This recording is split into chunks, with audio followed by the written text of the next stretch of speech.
Assalamualaikum warahmatullahi wabarakatuh. Baiklah, Ibu akan menjelaskan tentang pembahasan ketenaga kerjaan. Materinya yang sudah kalian kerjakan PPT-nya pada minggu kemarin ya.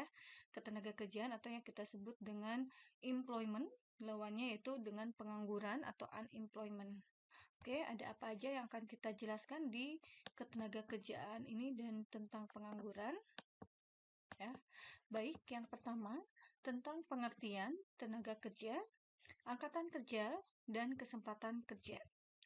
Menurut Undang-Undang Nomor 13 Tahun 2003 tentang Ketenagakerjaan, bahwa dinyatakan adalah segala hal yang berhubungan dengan masalah tenaga kerja pada waktu sebelum, selama, dan sesudah masa kerja.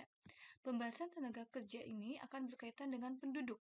Hal ini dikarenakan bertambah dan berkurangnya jumlah penduduk akan berdampak pada masalah tenaga kerja, angkatan kerja, dan pengangguran.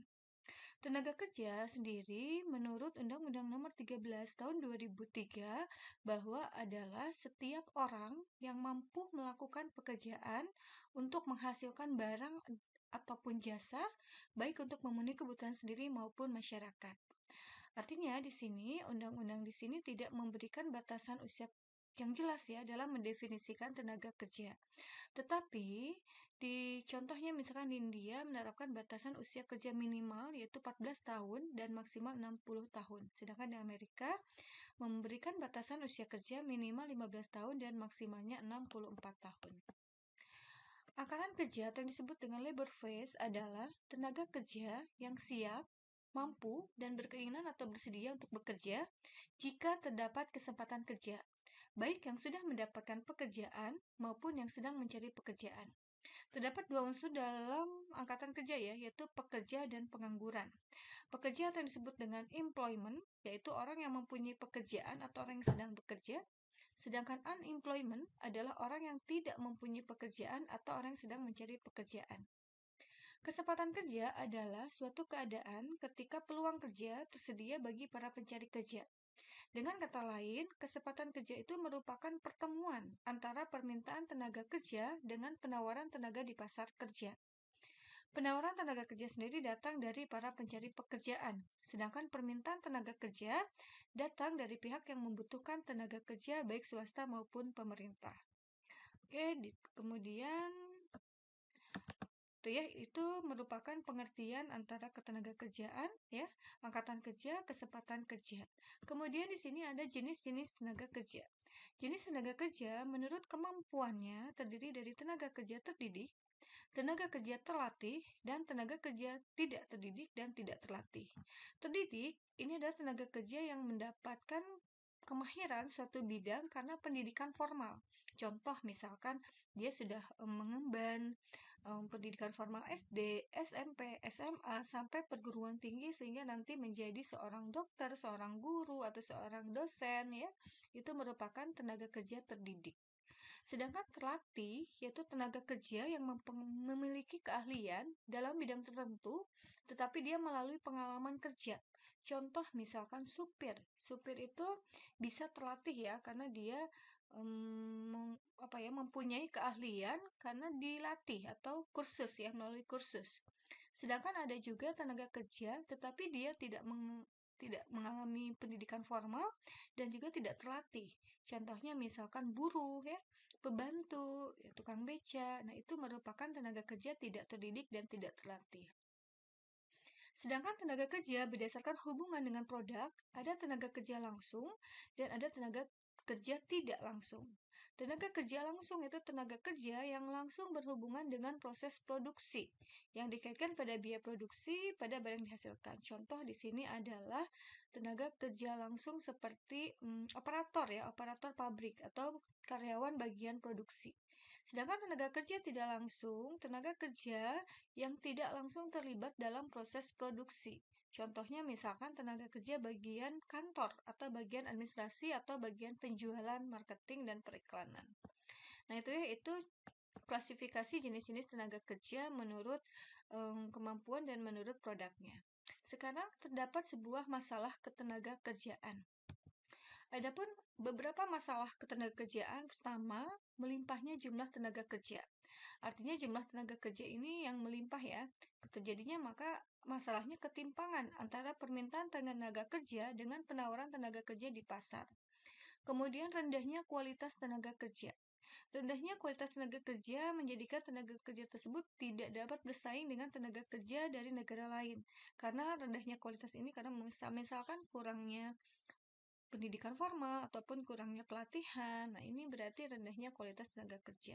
Dan ini menjadi masalah karena kita nanti tidak dapat bersaing dengan tenaga kerja di luar negeri. Kemudian pengupahan. Sistem pengupahan yang ditetapkan pengusaha seringkali berbeda ya, dan mungkin di sini tidak sesuai dengan yang diinginkan oleh para tenaga kerja ataupun pengupahannya di bawah upah minimum regional atau UMR. Kemudian kesehatan dan keselamatan kerja. Di sini menjadi masalah karena banyak perusahaan yang tidak memperhatikan kesehatan dan keselamatan kerja. Tetapi sekarang terdapat BPS ya atau Badan Penyelenggaraan Jaminan Sosial yang menjadi salah satu upaya pemerintah dalam mengatasi masalah kesehatan dan keselamatan kerja. Oke, kemudian ada yang dinamakan lagi masalah lain adalah outsourcing. Outsourcing sendiri adalah penggunaan tenaga kerja dari pihak luar ya untuk melaksanakan tugas atau pekerjaan tertentu. Sekarang itu banyak perusahaan yang ditangani oleh outsourcing. Kenapa outsourcing menjadi masalah? Karena di sini ada sebagian upah yang nanti akan disetorkan kepada pihak outsourcingnya sendiri. Ya, kemudian adanya TKI atau Tenaga Kerja Indonesia. Permasalahan TKI sering terjadi menjadi masalah ya, diantaranya terkait dengan rendahnya kompetensi atau kemampuan kerja TKI pengupahan yang tidak sesuai dengan kontrak kerja ya, sampai mungkin ada kasus pidana yang dilakukan oleh majikan terhadap TKI. Kemudian masalah lain adanya tenaga kerja asing, yaitu tenaga kerja yang datang dari luar negeri untuk bekerja di dalam negeri. Sehingga di sini tenaga kerja dalam negeri sendiri tersingkirkan oleh tenaga kerja asing. Nah, berikut masalah-masalah yang terjadi ya. Kemudian bagaimana sih upaya peningkatan kualitas kerja? Pertama, diadakannya pendidikan dan pelatihan. Ya, jadi untuk pengembangan kemampuan tenaga kerja, dikembangkanlah sebuah pendidikan dan pelatihan. Kemudian adanya proses magang. Ya, magang ini biasanya ditujukan kepada tenaga kerja yang belum bekerja tetapi siap untuk bekerja. Kemudian adanya pengelolaan produktivitas dan prestasi tenaga kerja. Ya, dilakukan misalkan melalui peningkatan gizi, kesehatan, ya, kualitas secara mental maupun secara spiritual. Nah, tenaga kerja yang berkualitas ini memiliki kemampuan tinggi serta memiliki perilaku sikap disiplin, ya, bertanggung jawab, jujur, peduli, santun, responsif, dan proaktif untuk selalu meningkatkan wawasan dan kemampuannya. Kemudian, ada tenaga kerja, ada juga sistem pengupahan ya atau sistem penggajian. Tetapi di sini kita lebih kepada sistem pengupahan.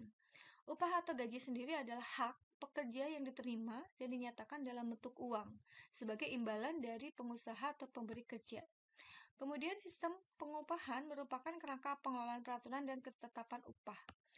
Sistem pengupahan di Indonesia didasarkan pada 3 fungsi. Pertama, menjamin kehidupan yang layak bagi pekerja dan keluarga, mencerminkan imbalan atau hasil kerja seseorang, menyediakan insentif untuk mendorong meningkatkan produktivitas kerja. Jadi, di sini terdapat sebuah bonus ya. Bonus selain upah sendiri yang diberikan atau gaji yang diberikan setiap rutin, tetapi perusahaan memberikan juga sebuah insentif ketika karyawannya berprestasi ya atau adanya sebuah kegiatan yang istilahnya menghasilkan nilai nominal bagi perusahaan, tetapi dia juga memberikan sebuah insentif kepada karyawan. Nah, kemudian ada di sini yang dinamakan Dewan Pengupahan, yaitu lembaga non-struktural yang bersifat tripartit ya. Secara struktural, Dewan Pengupahan terbagi menjadi 3. Pertama, ada Dewan Pengupahan Nasional atau yang disebut dengan Depenas yang dibentuk oleh Presiden. Kemudian ada Dewan Pengupahan Provinsi yang dibentuk oleh Gubernur. Dan ada Dewan Pengupahan Kota yang dibentuk oleh Bupati atau Wali Kota. Nah, tugas Dewan Pengupahan adalah memberikan saran dan pertimbangan kepada pemerintahan dalam rangka perumusan kebijakan pengupahan dan pengembangan sistem pengupahan nasional, provinsi, kabupaten, atau kota. Kemudian ada juga disebut dengan upah minimum, ya, upah minimum provinsi atau upah minimum regional ya. Di sini ada upah minimum menurut peraturan terdiri dari sektoral provinsi, upah minimum kabupaten, dan upah minimum kota ya, sektoral kabupaten atau kota UMKS. Jadi di sini batasan upah yang akan diberikan kepada karyawan. Dan ada yang dinamakan struktur dan skala upah. Struktur upah adalah sesuai tingkat upah dari yang terendah. Adapun skala upah adalah kisaran nilai nominal upah untuk setiap kelompok jabatan. Dasar pertimbangan dalam menyusun upah terdiri atas struktur organisasi, rasio perbedaan bobot pekerjaan antar jabatan, kemampuan perusahaan, biaya keseluruhan tenaga kerja, upah minimum, dan kondisi pasar. Adapun penyusunan skala upah dapat dilakukan melalui dua pendekatan ya, yaitu skala tunggal dan skala ganda. Dan ada jenis-jenis sistem upah. Pertama, ada sistem upah menurut waktu, ya, yaitu pekerja tidak perlu ketika pembayaran upah menurut waktu ini, kebaikannya adalah pekerja tidak perlu bekerja terburu-buru, pekerja tahu ya dengan pasti jumlah upah yang diterima. Kemudian yang dinamakan dengan sistem upah borongan. Kebaikan sistem upah borongan yaitu pekerja mengetahui dengan pasti jumlah upah yang akan diterima, dan bagi pemilik tidak perlu berhubungan langsung dengan pekerja dan mengetahui dengan pasti berapa jumlah yang harus dibayarkan. Jadi ketika kita membayarkan sistem upah, ya dia upah menurut waktu misalkan per bulan, ya, ataupun sistem upah borongan. Jadi borongan ini biasanya berdasarkan proyek ya. Proyek selesai, upahnya akan dibayarkan secara total keseluruhan. Kemudian ada yang dinamakan sistem upah co-partnership ya. Dan ada sistem upah bagi hasil. Bagi hasil itu berarti sistem upah ketika adanya persentase keuntungan akan dibagikan, sistem upah menurut persentase, dan sistem upah berdasarkan skala. Dan juga ada sistem upah premi, sistem bonus, sistem upah indeks biaya hidup. Nah, kemudian sekarang akan kita jelaskan adalah unemployment atau pengangguran. Apa sih pengangguran? Pengangguran adalah angkatan kerja yang belum atau sedang mencari pekerjaan. Adapun tingkat pengangguran yaitu perbandingan jumlah pengangguran dengan jumlah angkatan kerja yang dinyatakan dalam persen. Apabila diformulasikan dalam sebuah rumus ya, tingkat pengangguran adalah jumlah pengangguran dibagi jumlah angkatan kerja dikali 100%. Dan ada jenis-jenis pengangguran. Pertama, pengangguran berdasarkan lamanya waktu kerja, yaitu ada pengangguran terbuka dan ada pengangguran tertutup. Pengangguran terbuka adalah angkatan yang benar-benar tidak mempunyai pekerjaan, sedangkan setengah penganggur ya. Tadi pengangguran tertutup itu biasanya disebut dengan juga pengangguran terselubung. Dan ada yang dinamakan setengah pengangguran atau under unemployment. Setengah pengangguran itu ketika angkatan pekerja itu hanya tidak bekerjanya secara optimal. Biasanya jam kerja itu satu hari 8 jam kan. Nah, berarti ketika tenaga kerja yang bekerjanya kurang dari 8 jam, dia disebut dengan setengah pengangguran. Atau pengangguran terselubung, yaitu angkatan kerja yang sudah bekerja, hanya tidak secara optimal karena tidak mempunyai pekerjaan sesuai dengan bakat dan kemampuannya. Nah, kemudian ada pengangguran berdasarkan penyebab, ada berdasarkan struktural, dan ada siklus. Struktural, pengangguran karena dia dikarenakan penyebabnya adanya perubahan struktur perekonomian. Ya, sedangkan pengangguran siklus, ya angkatan kerja yang menganggur dikarenakan adanya fluktuasi aktivitas ekonomi suatu negara. Kemudian ada juga yang dinamakan pengangguran friksional, yaitu angkatan kerja yang tidak bekerja karena mengharapkan pekerjaan yang lebih baik ya dari sebelumnya. Jadi dia sudah bekerja tetapi dia melamar lagi ke pekerjaan yang lain karena berharap dia mendapatkan pekerjaan yang lebih baik. Kemudian ada yang namakan pengangguran musiman. Contoh misalkan ada tenaga kerja yang bekerja pada musim-musim tertentu. Contohnya para petani atau pekerja bangunan ya. Nah, kemudian ada pengangguran teknologi. Pengangguran itu teknologi karena dia menganggur karena dampak perkembangan teknologi. Misalnya dia perubahan teknologi secara manual ya kepada sistem komputerisasi. Jadi di sini terjadinya pengangguran karena memang sudah beralih teknologi.